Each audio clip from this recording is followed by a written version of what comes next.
जय श्री कृष्ण। हमारे मन में अक्सर ये विचार आता है कि गुरु कैसा बनाया जाए, क्योंकि हमारे यहाँ हमारे सनातन धर्म में कई बार ये सुनने में आता है बहुत से लोगों से, बहुत से विद्वानों से, कि उसका जीवन शुरू नहीं जिसके जीवन में कोई गुरु नहीं। अर्थात आपको जीवन जीने के लिए या आपका जीवन सार्थक नहीं माना जाएगा यदि आपने किसी को गुरु नहीं बनाया है। तो सबसे पहले तो हम गुरु का अर्थ जान लें।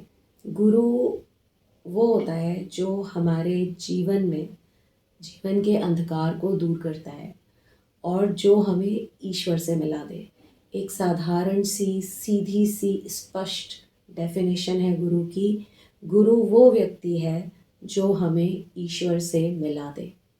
इसके अतिरिक्त कुछ और कहा जाए कि गुरु हमारे दुख दूर कर दे, गुरु हमारी इच्छाओं की पूर्ति कर दे, वहाँ तो ऐसा ऐसा मिलता है उस गुरु के पास, हम जो मांगते हैं वो पूरा हो जाता है, तो ये सब व्यर्थ की बातें हैं।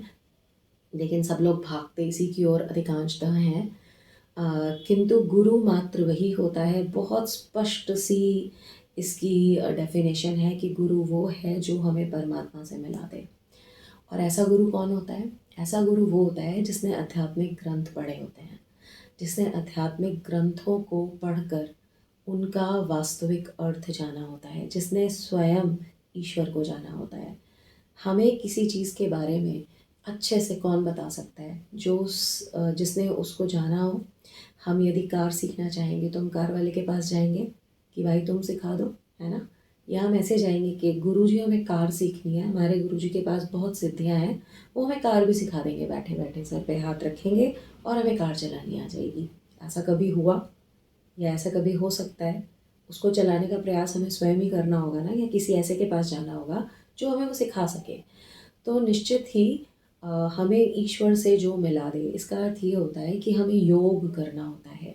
योग का वास्तविक अर्थ ही यही होता है कि हमारा और ईश्वर का मिलन।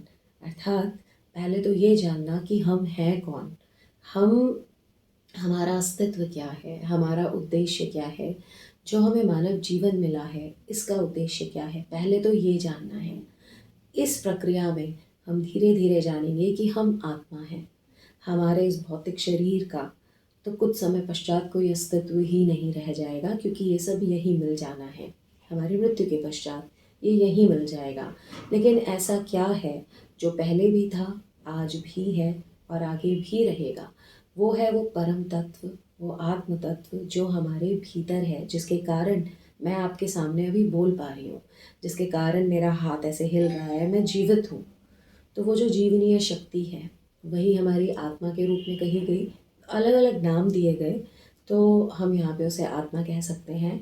वही परमात्म तत्व है, जो आत्म तत्व हमारे भीतर है वही यहाँ हर ओर बिखरा हुआ है, सब और वही है। तो सबसे पहली बात तो ये जानना कि हम हैं कौन।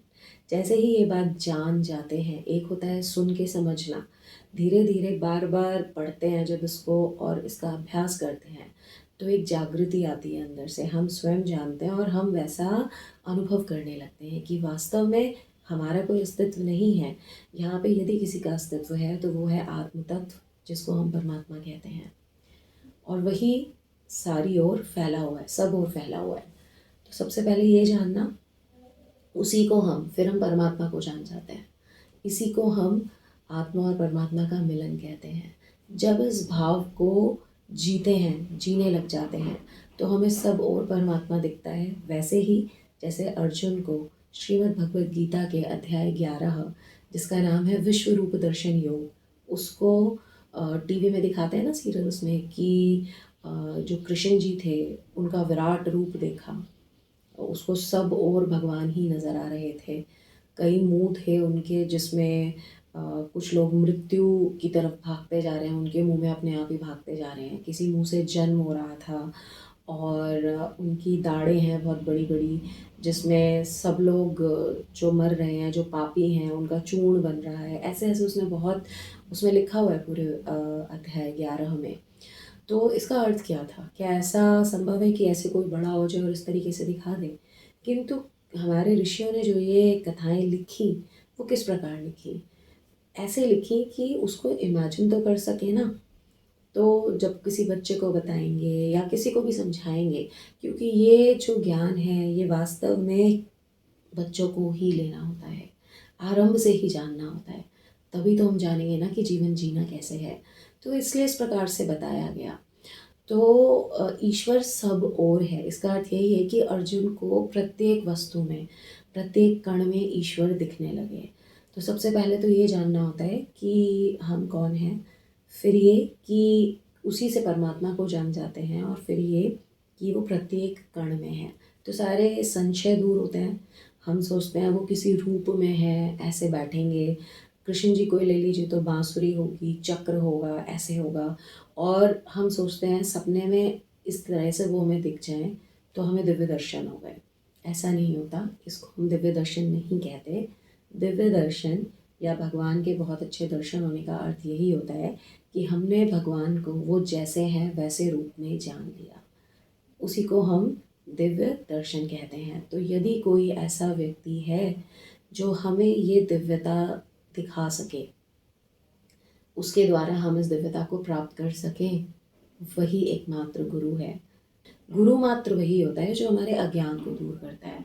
गुरु मात्र वही व्यक्ति होता है जो हमें ईश्वर से मिलाता है। और यदि वो विज्ञान वर्ग का है तो वो सर्वश्रेष्ठ गुरु है, क्योंकि वो तर्क के साथ हमें ईश्वर के दर्शन कराएगा।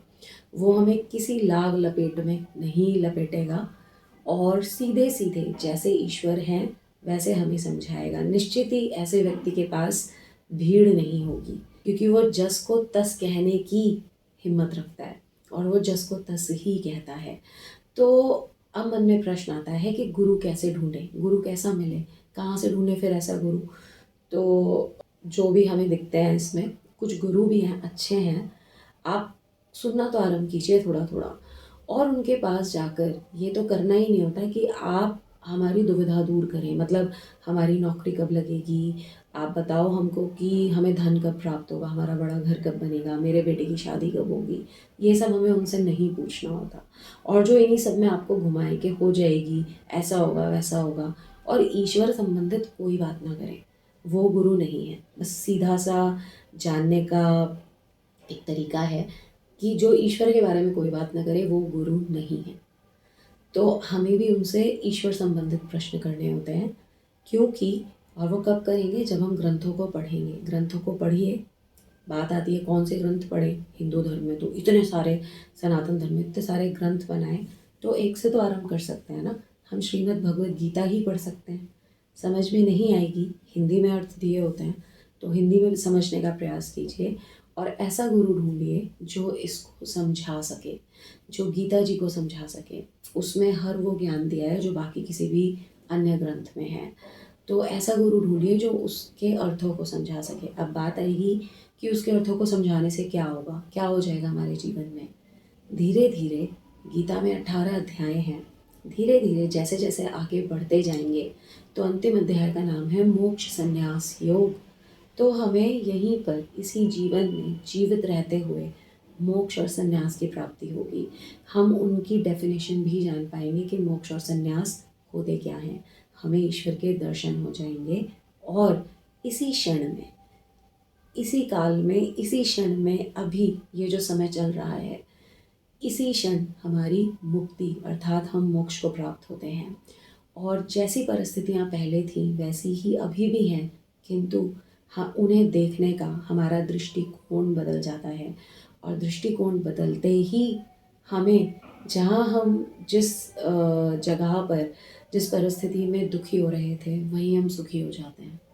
तो ईश्वर प्राप्ति से हमें सुख मिलता है, ना कि हमारी इच्छाएं पूरी होने पर हमें सुख मिलता है। तो ईश्वर की ओर बढ़िए, और ऐसा गुरु चुनिए जो आपको ईश्वर से मिला दे। और यदि ऐसा गुरु नहीं मिलता, कि ऐसा गुरु तो बहुत दुर्लभ है, इसको कहाँ ढूंढें, तो बहुत सारे और आते हैं इसमें जो संत हैं, जो आप ऐसा कर्म ढूंढिए, ऐसे संत को ढूंढिए जो ऐसा कर्म कर रहा हो जिसमें आपकी रुचि हो। जैसे कोई गाय पालन करता है और जिसकी गौशालाएं हैं, तो गौशाला में सेवा दीजिए अगर आपका भी वहाँ मन लगता है। या कोई है जो गरीब बच्चों के लिए स्कूल खोलते हैं, वहाँ पे उनको पढ़ाई उपलब्ध कराते हैं। आपका आनंद अगर उस हो रहे है तो निस्वार्थ भाव से वहाँ लग जाइए।